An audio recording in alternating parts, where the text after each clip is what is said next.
MCE crew.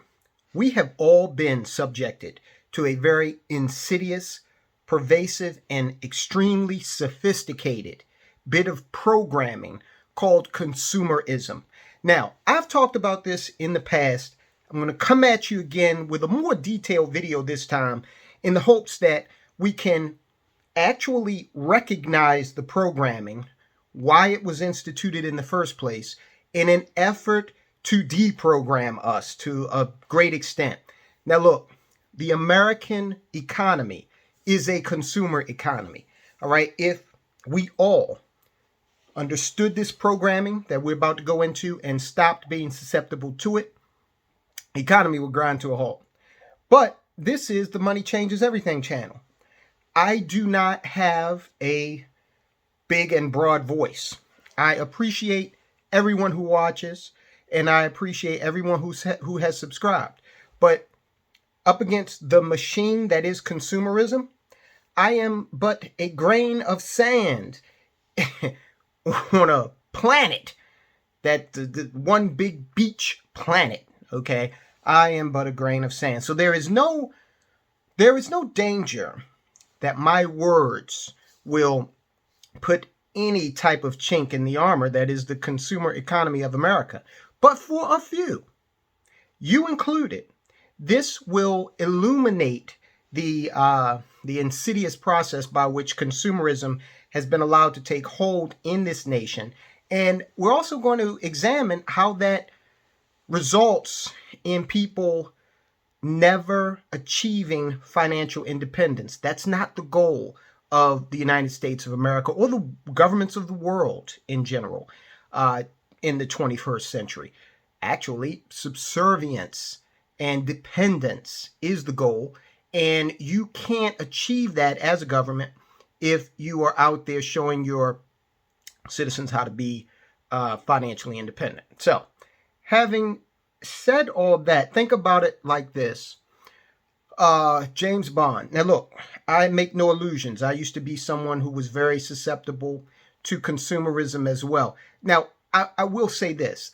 I've never been hugely materialistic. So it didn't work on me to the extent that it may have worked on some of my contemporaries, but it has worked on me, okay? It is factored in to decisions I made early in my life with regard to what kind of car I bought. I did buy a car that I probably shouldn't have. I definitely bought it in a way that I shouldn't have. Cost me a lot more than it would have if I was being smart, because I had to have it. And it also played into where I lived to an extent. I always wanted to live somewhere where I didn't have to worry about, tomfoolery, aka criminal activity. So, sometimes you pay a premium for that. That had less to do with the programming. But let's jump right in here and go into some of the history of how consumerism was established in this nation. And then we're going to look at ways you can, once you recognize the programming, once you recognize you're in the matrix, then you can do something about extricating yourself from it and using money that the society or the machine would otherwise have you use to satisfy these needs to acquire stuff. You can then transfer that money into acquiring assets that are going to uplift you and your heirs, your progeny, the organizations you care about. Now, let's just go back to the beginning of the 20th century, because that's kind of when this took hold. And when you hit the roaring 20s, the 1920s, that decade was defined by consumption. Okay, it was also consumption of material goods. This was when we saw things started to be mass produced.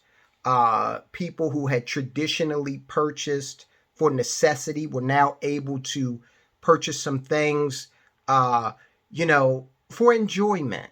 Okay, they were able to kind of mimic the lifestyle in some ways of those who were wealthier, and that's the first time we kind of really see that in America, or anywhere in the world for that matter, where you had the lower economic classes able to emulate the wealthy by acquiring the accoutrements of wealth, not necessarily the substance of wealth, but baubles. Okay, give you a perfect example. My wife and I, when we first got married, she bought a Swiffer.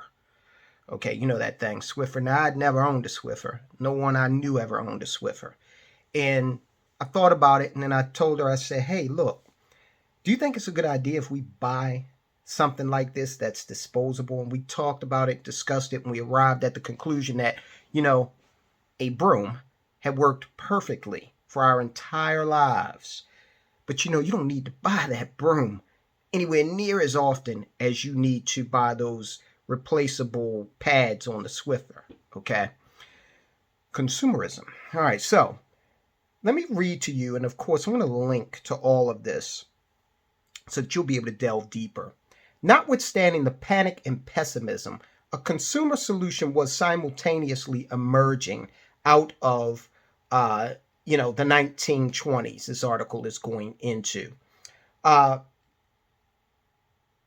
As the popular historian of the time, Frederick Allen, wrote, quote, business had learned as never before the importance of the ultimate consumer. Unless he could be persuaded to buy, and buy lavishly, the whole stream of six-cylinder cars, super heterodynes, cigarettes, rogue compacts, and electric ice boxes would be dammed up at its outlets, unquote. In his classic 1928 book, Propaganda, Edward Bernays, Bernays is like the father of consumerism and marketing. Edward Bernays, one of the pioneers of the public relations industry, put it this way. This is a quote from Edward Bernays. Mass production is profitable only if its rhythm can be maintained. That is, if it can continue to sell its products in steady or increasing quantity. Today, supply must actively seek to create its corresponding demand and cannot afford to wait until the public asks for its product. It must maintain constant touch through advertising and propaganda to assure itself the continuous demand which alone will make its costly plant affordable. So Bernays is saying here, look, industry has to come up with ways to convince the consumer that they need something. And a lot of products, including the Swiffer, used sanitation. Oh, if you're not using this Swiffer, maybe you're just using the broom, you're not getting it done. You got to use the Swiffer because that is more sanitary. They did the same thing with Dixie Cup. We've talked about that before. When they brought out the Dixie Cup, they linked it to sanitation, and they elevated that argument to where a lot of people said, hey, I don't want my guests coming over and seeing that I don't have the Dixie Cup. They might think I'm unsanitary. And so it took off like wildfire, and you got a lot of Dixie Cups that replaced the common cup that people in the household used to use to, after they brush their teeth, rinse their mouth out. We were one of those families. And guess what? I'm still here. I didn't die of some bacterial infection. But anyway, moving on. Edward Caldrick, an economist who advised corporations on their management and industrial relations policies, called it, quote, the new economic gospel of consumption, unquote, in which workers, people for whom durable possessions had rarely been a possibility, could be educated in the new, quote, skills of consumerism. Educated, indoctrinated, inculcated into the belief that you had to have these material goods, even though your forefathers lived quite well in many cases without them. We have a dishwasher. The dishwasher came with the house. The house was purchased 20 years ago. The dishwasher kind of went on the fritz at one point. We got it fixed. First, we cleaned it out, and then it worked for a little while longer. We put the solution in, cleaned it out, and then kind of gave a hiccup again, so we got it fixed. And then I guess the dishwasher said, you know what, the hell with it. They're not getting rid of me. I might as well just keep working. Okay. That is the kind of ideal that I grew up with to make things continue to work, because we couldn't afford to replace certain things. So we had to fix the washing machine. You had to fix the furnace. Okay, these are the things I saw going on when I was coming up. You had to fix the car. It wasn't, oh, well, let's just buy a new one. And that has stuck with me. But it's contrary to what this individual, Caldrick, is talking about in terms of being educated to, just keep buying. Just keep buying. Something gives you a little problem, just buy it again. Goes out of style, buy it again. President Herbert Hoover's 1929 committee on recent economic changes welcomed the demonstration on, quote, a grand scale of expansibility of human wants and desires, unquote, hailed an almost insatiable appetite for goods and services, and envisioned a boundless field before us, new wants that make way endlessly for newer wants. You didn't know you needed it until they told you you did. In this paradigm, people are encouraged to board an escalator of desire, a stairway to heaven, perhaps, and progressively ascend to what were once the luxuries of the affluent. Now, this piece goes on to show how the advent of television really, propelled marketing by orders of magnitude. Because with radio and newspaper, you would tell, newspaper was one thing. You could show a picture or describe something in text. But then radio took it a step further and added another dimension, because you could induce desire with sound. Okay. But when television came along, radio had sound and drama. Television had sight, sound, and drama. You could really just boost the levels of dopamine that were firing off in folks' brains around consumer products. Okay, so you started to see a buildup of, doing away with keeping things, maintaining that dishwasher, and moving toward disposability. This piece talks about how this, for a while, was a uniquely American sort of mindset. It really built up in America. And it spoke specifically of how in Europe, this took a longer time to catch up, and it still really isn't there to the extent that it is here in America. And I thought about that. American cars, they'll change the model, they'll change the design each year, slightly, so in some cases drastically, but they make it a point to say this is the new model year. Okay, and you have people out there who have got to have that new model year, or they can't be seen in a car that is 3 or more model years old.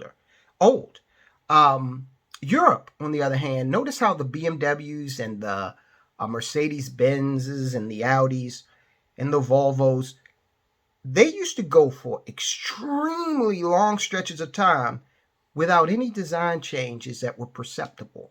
Okay, because people had a different mindset. It wasn't that same consumer mindset working in Europe as had been, instituted in America. They want to put some sizzle into their message by stirring up our status consciousness. Many of the products they are trying to sell have in the past been confined to a quality market. The products have been the luxuries of the upper classes. The game is to make them the necessities of all classes. This is done by dangling the products before non-upper class people as status symbols of a higher class by striving to buy the product, say wall-to-wall carpeting on installment. The consumer is made to feel he is upgrading himself socially. That's a very important passage. And that was by Bernays also. That was an observation that Bernays made. It's a lot of stuff contained in there. Number one, the wall-to-wall carpeting on installment is kind of Bernays, recognition that, hey, a lot of this, even though they don't have the money now, if you institute a system of credit, okay, not only can you put these items in their hands, thereby having them pay for it, but you could also institute a whole nother apparatus of the economy, credit, okay?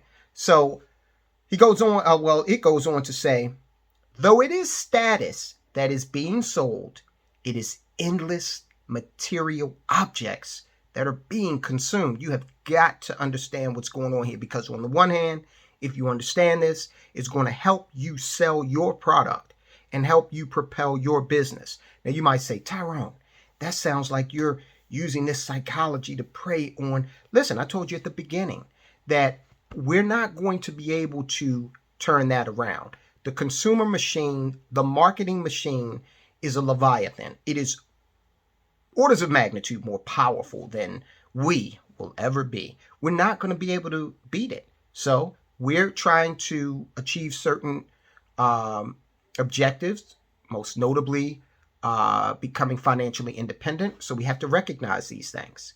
And you have to understand the psychology that is being foisted upon you and sidestep it in order to keep your money in your pocket and use it to purchase assets. Get this. Retail analyst Victor Lebault remarked in 1955, our enormously productive economy demands that we make consumption our way of life, that we convert the buying and use of goods into rituals. Cyber Monday, Black Friday, Easter, the whole brouhaha around other noteworthy points in society. You've got the 4th of July sale at the car dealer, on and on and on. You're well familiar with it. Rituals that we seek our spiritual satisfaction, our ego satisfaction in consumption. Let me go over that again. It's too important to just gloss over. This is Victor Lebault in 1955. Our enormously productive economy demands that we make consumption our way of life, that we convert the buying and use of goods into rituals, that we seek our spiritual satisfaction, our ego satisfaction in consumption. We need things consumed, burned up, replaced, and discarded at an ever-accelerating rate. Now, this last piece from this thing is Bernays again, and this is going to knock you for a loop because this is what they think of you, okay? In all things. They're selling all the time. They're selling material goods. They're selling ideas, ideology, political affiliation. Everything is on sale, 24/7. You need to understand that. And this is the framework from which those marketing efforts stem. This is Bernays. Throughout our conversation, Bernays conveyed his hallucination of democracy.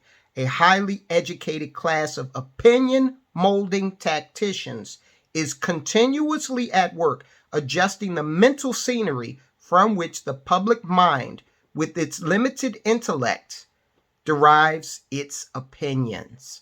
Throughout the interview, Bernays described PR as a response to a trans-historic concern, the requirement for those people in power to shape the attitudes of the general public. So, okay, how do we, we've recognized what's going on here. Now what we need to do is employ some practical tactics so that the money changes everything audience, your friends and family that you share this video with, can now avoid these insidious tactics to separate you from your money, from your future, from your ability to do those things that are going to be most productive to your heirs and your progeny going forward. Now, if you're out there at the supermarket like I am sometimes, and I notice, I go in without a cart, because you ever notice how you go into the supermarket and you always come out with a hell of a lot more than you had the idea to go in there and get. So that's one of my personal favorites. I don't use a cart. Whatever my, if I go in for a loaf of bread, I can only then carry so much, and then I have to leave. All right, but more importantly, you got to control your debt. Start to pay that debt off, because if it's credit card debt, okay, it's going to be on average about 16%. You got to pay that off. Notice how, interest rates have fallen, but those credit card rates are still up. Get that debt paid off. The average American has 3.5 credit cards and almost $16,000 in credit card debt, totaling consumer debt of $2.4 trillion. So look, forget the $2.4 trillion. You just look at your statement and understand how much you owe. Get it paid off so you're not a debt slave, and you're not a slave to that card that makes it easier for you to part with your money than if you had cash in your pocket. I've said it before, I'll say it again. Stop putting so much emphasis on possessions and materialism. Oh man, it's just disgusting, the level of importance some people put on material goods. That, do you really own anything? Do you really? Or do you just temporarily possess things while you're here? And then at some point, everything you think you own is going to be owned or possessed by someone else. Okay, so it's just all so temporary. Stop mortgaging your future in exchange for this momentary dopamine hit that you might get from having shoes with a red bottom. It's ridiculous. If you look at the wealthy, the truly wealthy, then you know what I'm talking about. Warren Buffett, this guy looks frumpy, man. But guess what? He's got the world on a string because he has true economic power, not just the accoutrements of wealth. Have less of a desire to upscale lifestyle norms. The television and the internet has brought lifestyle envy into our lives at a level never before experienced in human history. Prior to the advent of the digital age, we were left envying the Joneses families living next to us, but at least we had a few things in common, such as living in the same neighborhood. But today's media, social media, has caused us to envy lifestyle norms well beyond our incomes. That's why you will never, we talk about money on this channel, and look, I'm not knocking anybody's hustle, but you will never see me talking about a whole bunch of material goods. You may see me in a car doing a video, but trust me, that car has no car payment. Okay, so you'll never see me walking around my house and showing off, because that's not where it's at. I'm not trying to get you to buy into any notions of materialism. I'm getting you to buy into notions, hopefully, of independence, true independence. So this society has built up a lot of emotion around envy and jealousy. Elizabeth Warren just went at Elon Musk for some unknown reason. This guy's out here being one of the most productive people in the history of humanity. And here this woman comes, never done anything. She's trying to get people to envy him. So unproductive. Doesn't do anything for the pockets of the poor. Nothing at all. All right, so those are just some of the things that you need to just pay attention to. The last one on this list, and I'll include it, is a greater realization that the world is not just material. And that's so very important. One thing that you do own, your experiences. So if you go hike the Appalachian Trail, if you go on a Disney World with your wife and kids, or your husband and kids, those are things that are yours. Okay, those are things that are uniquely yours, lasting, and cannot be taken away from you unless, sadly, you contract something like a disease like dementia. Hopefully that will never happen to anybody watching. But those things, even if you do forget them at some point, they were yours. They were invaluable to you for a time. And that's one of the other reasons why you do want to have some money, so that you can have those experiences, so that you can treat your friends and your family and those close to you to experiences. What would you rather do? Have an experience or a car? Okay, and some might say, well, driving around in a Ferrari would be a nice experience. It may be, but you can go to certain tracks and do that for like half a day, get the experience without paying $150,000 for it. Okay. All right, guys, I know this is gone on for a long time. I am going to do a long video like this, like once a week, because we really got to push as we head closer to 2030, because this world is changing economically. Guys, I'll talk to you soon.